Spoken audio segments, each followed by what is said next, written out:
Welcome to episode 40 of the MotorMarvel podcast. Sal, I don't know if I'm enjoying this even after 40 episodes, mate. Being in front of a camera and a podcast has its moments, mate. Guys, just want to say thanks to our sponsors, Hard Hat Watches and Only Cars. Yep. And we've got some exciting news. Do you want to... Yeah, we got a few things happening at the moment. Yeah. So one of them is we got a few cars coming up, Sal. A lot of cars lined up. Some exciting ones. Something very exciting that I am going to have because it's getting filmed on a Friday. Yeah. Again, it's always filmed the week before, but I am getting a Genesis G80. Which you are. That'll be cool. That's going to be amazing, and it's going to be a lot of fun. So cannot wait to get that. There's a lot of stuff happening in the background that you guys just don't know of just yet, and we cannot say anything just of yet. I've just kept Sal very busy for a long time to come. Yeah, there's a lot of things I want to say, but I can't say. But Cars and Coffee 4.0's in the works. Already in the works. And there's just a lot going on. So Skid Pan? Yep, Skid Pan. I can't say anything. I'm not allowed to because he's told me to shut up. But yeah, Skid Pan. There's a lot of things happening. Our friends from Autohouse Hamilton, a lot of things happening with them. So stay tuned with that. It's going to be so exciting. Oh, dude, yeah. I just think things are getting from bigger and better for us. Yeah. And we're just happy that we are, you guys are here for the ride and we're involved with you guys and, promoting the enthusiasts and motoring community. Yeah. So, Oh, and location of the podcast might change too. It may. It may change. That's another cool thing too. So we're upgrading. So there's a lot of big things happening. Anyways, let's get on to the podcast. All right. Let's talk about the first topic here. I think before we get on to this one though, Sal, we've traded in hats for beanies. I thought we sorted the hair and we got rid of the hats and now we've got beanies. It's cold. It is cold here, right? So I don't know what looks worse, the hat or the beanie. Can you relax? It is cold. No. Okay. Anyways, this is something that I would like to put on the podcast because it's pretty sad. Well, there's a lot of cars here that I guess for us are icons and cars we think are great that are just getting discontinued. Some of them obviously might have some successes and whatnot, but some of them are just going to be... Some of them that we already knew was going to happen. Of course. Before, but some that are shocking. All right, go through it with us. All right, so... Do you know how to use the mouse? Remember how you got to use the left-hand side, not the right-hand side? There we go. Good job. So Jaguar F-Type, which is very sad because the F-Type is a I always thought it was, gorgeous looking car. Always gorgeous. Yeah, it always was. So even when it first came out, when the F-Type first came out, that was a stunning looking car. It was probably one of the first Jags I saw and was like, I'd own that. 100%. Because before, for me, they were a little bit oldie and a little bit more that gentleman's car, and I was sort of young racer boy. Yeah. But when they brought out the F-Type, I was like, ooh. F-Type was gorgeous. Ooh. My favourite was the V6 Supercharge. Yeah, it was very cool. Like, the V8 was great, don't get me wrong. Yeah. But the Supercharged V6 with the centre exhaust, that was hot. Yeah, they sounded good too. The BMW M8 Coupe, does anyone funny care about enough. It's a bit of a shame because, I had the opportunity to drive one of these. I can imagine it's a great car. They're actually phenomenal. I can imagine. So what box is it ticking?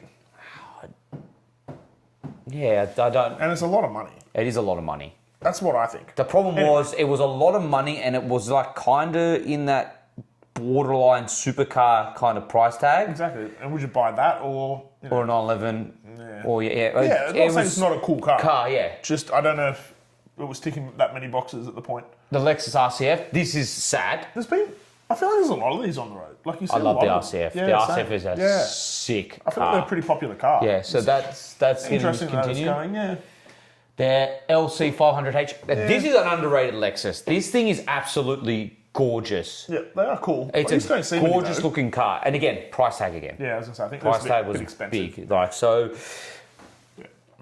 This is probably the saddest one out of the whole lineup. Yeah, I think we can all agree this is pretty this sad. Really hurts a lot of Porsche fans, like me and Nick. Yeah. It is a very, very sad day for Porsche when... I kept hoping that this was just fake news. They go, actually, jokes, we've changed our minds and we're keeping them. Yeah, But they seem to have kept with the discontinuation of...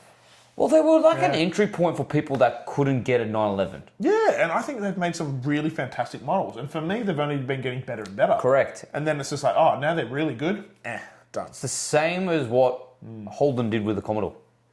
They got to the end of the line with the HSV. And finally, the HSV was awesome. And then they're gone, now we're done now. It's like, really? Yeah. So this is a shame, and we are very upset about that. This is another one which I'm very upset about. I didn't know this. Yeah, the Camaro, done, gone. You know what they're thinking about doing? Why? Do you know what they're thinking about doing? What are they going to do with the V8s? Do you know what the Camaro name's going to be used for? What? An electric SUV. Why? Do not ask me. I don't know, guys. Apparently that's what it's going to be used for. Okay.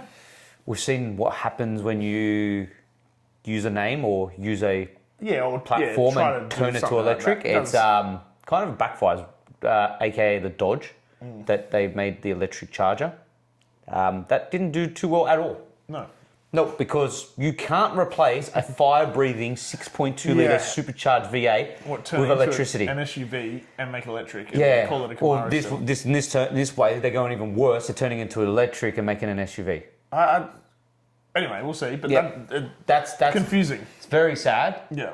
This we all knew. We knew the R35 was gone, so this is old news. Man, I'm surprised that thing lasted. This is gone. We know that. Yeah. That's already know. Don't really care, to be honest. Yeah. I'm sorry, just because we're from down under and we don't get them. We don't get these, so. Yeah. This is quite fascinating. Yeah. Okay. The Quadrifoglio is an absolutely awesome car, and it's a bit shocking that. It would be one of their bigger sellers, I would have thought. Yeah, that's what I thought. That's what I thought. But that is absolutely... Maybe is it getting replaced by something? Or we don't know. Yeah. Well, the A7. Maybe. Again, don't really care about the A7, to be honest. Nah, to be fair, the A7 really didn't What box was that ticking? Yeah. It was like, it had its time, and now it's gone. Yeah. Like, really, it's like, it wasn't really like it had its time, it's gone now, so we don't... Sorry, but don't really care for it. Yeah. I think that's it, Sam. Next. Okay, so we spoke about this on last week's podcast. Yeah. So Corvette's gone. You know what? We're going to take down the GTD, and they're going to make a more hardcore version to their already hardcore version that they just released. It's like, how more hardcore can you go with this car? Yeah. So Ford's responded by saying, "Game on." But this is cool. This is mad. Like this is rivalry. This is heated battles. Yeah. This is what it's about on the track of tracks where you compete. It's America against America, and it's pretty freaky. And in Germany, it's like World War II all over again. What is going on? But it is pretty bloody cool. Yeah, it is. But I'm pretty excited about it. Like Nick said, it's a cool rivalry. I want to see what these brands do, how extreme they go. I feel like a lot of what used to be really good or brought out a lot of cool cars, interesting cars. Was rivalry. Was the rivalry of these companies back in the day? Yeah. Was the Porsches bringing out something, the Ferraris bringing out this, Lamborghini, that, or even BMW, Mercedes, Audi, always, you're going to bring out a hot hatch. I'll do one. I'm going to do one. But it'll be better. An extra 10 horsepower. Yeah. And it's going to have a little bit extra this. It's going to do a bit of that. And, that rivalry for a long time, I feel like produced and pushed sick cars. So this for me is like, mad. Bring some of that rivalry Think back. of the perfect era of German sedans, fast sedans, sports sedans. I reckon was when you had the BMW M3, right, the V8, the Mercedes C63, the original V8, and the Audi 4-litre V8, RS4. Yeah, I was going to say, we had the RS4 at that time, wasn't it? Yeah. That was the best era. Yeah, and they were all battling for the same sort of market and the same They were battling, and they were different engines. They performed differently. Yeah. The BMW revved off its head, was rear-wheel drive, was more track focused. The AMG was about doing freaking massive skids and massive cloud of smoke. Yeah. And then the Audi was about safety and sticking to the road, but it still had a roaring V8. Yeah. Like, it was, that era was perfect. Agreed. So this is cool because what it does, like Nick says, it brings out rivalry, and then what happens is it generally brings out good outcomes. Better cars. Because they're trying to innovate more, and they're trying to find ways to find those extra things that are going to better the other. Yeah. And so it's like, how about we think about this, or try that, or pull that together, or maybe out of this model even out of these cars, they might breed newer models or newer variants of these cars. I just don't know how you can make these two any more hardcore. They're pretty stupid already. Yeah, they're pretty they're pretty insane. Yeah. I love what both of these companies have done, and they've produced two insane cars that I absolutely love. You know what I'd love to actually see these two cars? Track together. Or side by side, like battling out. Battling it out. That'd be Imagine mad. that. That'd be quite something to watch. Awesome. All right, Nick, you can start this one. Yeah, we continue on to Nurburgg because obviously it's the place where all these cars are, I guess, competing for times and world records and whatever else. And we've got the M3 CS here, the fastest estate. So, I mean, I think when I first saw this thing come out, I thought it was a wicked car. I mean, to take the M3, make it an estate, go to the CS version, everything like it's. And to make an estate car more track focused car. Like fantastic. Like credit to them. I think it's for me a phenomenal vehicle. Like it is. I think this is probably one of the best looking estate cars to ever exist. Agreed. Yep. I love the look of it. I love everything about it. And now that it's come out and it's done this, for me, it's just like, wow, fantastic. Like BMW are nailing it. Like honestly nailing it. Yeah, a fantastic vehicle. And for me, again, showing what it can do here. Okay, yeah, it's a family wagon, but it's just got the world record for an estate on the Nurburgring. Let's go to the Nurburgring, take the family, take all the picnic gear, take it all in there. Yep. Dad goes out on the track, everyone sits on the side on the picnic, boom, past. Mate, in the Nurburgring, they're all in the car. When I was at the Nurburgring driving around, I'm in my 4RS and I'm turning around corner. Oh, there's a van full of kids. Yeah. Mate, it's mental. So, no, he would be in the CS around Nurburgring with the family in the back, probably eating cheese and biscuits and drinking a and then there's a dog right at the back. Yeah. Because it's an estate car. Yeah, and just cruising with the family at Nurburgring at top speed. That seems pretty It is a freaking sick looking car. I mean, that's... Look at that face. Yeah. It's for me, it's just, top tier. Only one of those, if you've got one, jealous, because I think it's a... Yeah, you've done the right thing. Yeah, it's a great car. So, it's just impressive here again that they've taken this, what's considered, I guess, a high-performance family wagon, and smashed it out at the Nurburgring. So, and it did a 7-minute 35. That's quick. It's fast, isn't That it? is very quick. Yeah. So they're not messing around. So this is next. This is the new Peugeot 208 GTI. To be fair, I don't think I've seen a lot out of Peugeot in a long time that I've been that interested in. But that looks pretty cool. But this looks pretty cool. That looks pretty sick, guys. And I think maybe we could get our hands on one of these, Sal. Yeah. And have a bit of a look at it, because I think it is wicked. I actually really do like that. Yeah, again, like Pretty funky looking. It is a funky looking car. 280 horsepower and a mechanical limited slip diff. That could be a lot of fun. Mechanical. Yeah. That could be a lot of fun. Like, I know. That's what I'm saying. But is it going to be electric or is it going to be petrol? Don't know. Didn't go that far deep in it, to be honest. It says electric car. No idea. But either way, I'm Does it say electric or does it say electric? It's just hashtagged electric car, so. Could be electric. Yeah. Not that it would be bad if it was electric. I don't care at that little point, to be fair. When it's a car like that... If it's a little zippy hot hatch that you're just buzzing around town and maybe it's electric. Like, okay, I don't want them all to be electric. Yeah. But if it's a little electric thing that has a little bit of mechanical limited diff and whatever this, and I can have a bit of fun and get around it, I actually think that'd be a bit of a blast. But when you do it to a big V8 like the Charger, we know again, so. Yes. Stupid. Yeah. But Bit I think I'm keen just to see what this... Yeah, this is pretty cool. This comes out at. And if we get our hands on one, have a bit of a play around with, we'd love to. Next. Yeah.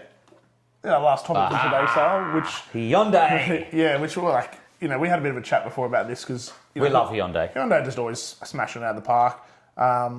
They've got a TCR version of the i30.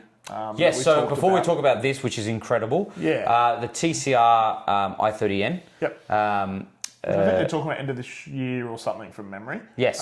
Coming out. We were hoping to get our hands on one and have a bit of a look at. So we'll keep you updated if we do end up getting one. But a cool car. But again, what we love about Hyundai is, again, they've got this relationship with the TCR where they won it and they're obviously doing really well. And they've gone, let's just make an edition of the i30N that is a TCR version. And now, track spec'd it. In Australia, it's called a i30N sedan. Yeah. In the States, it's not. Well, a Lantra N. It's called a Lantra N. I'm pretty sure... Yeah.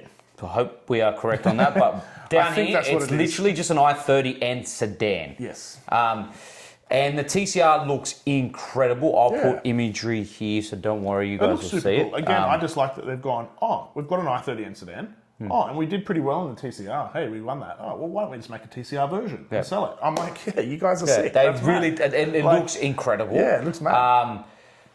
Volkswagen did one with the Golf. Yep. Mark 7. Yep. Mark 7 or 7.5. That was a Nurburgg edition? It was a TCR. That was an incredible car too. Yep. That's an insane car. So hat off to Hyundai doing this. I just love that they do stuff like this. And if it does come to Australia, we might put an order on it if we can get our hands on one.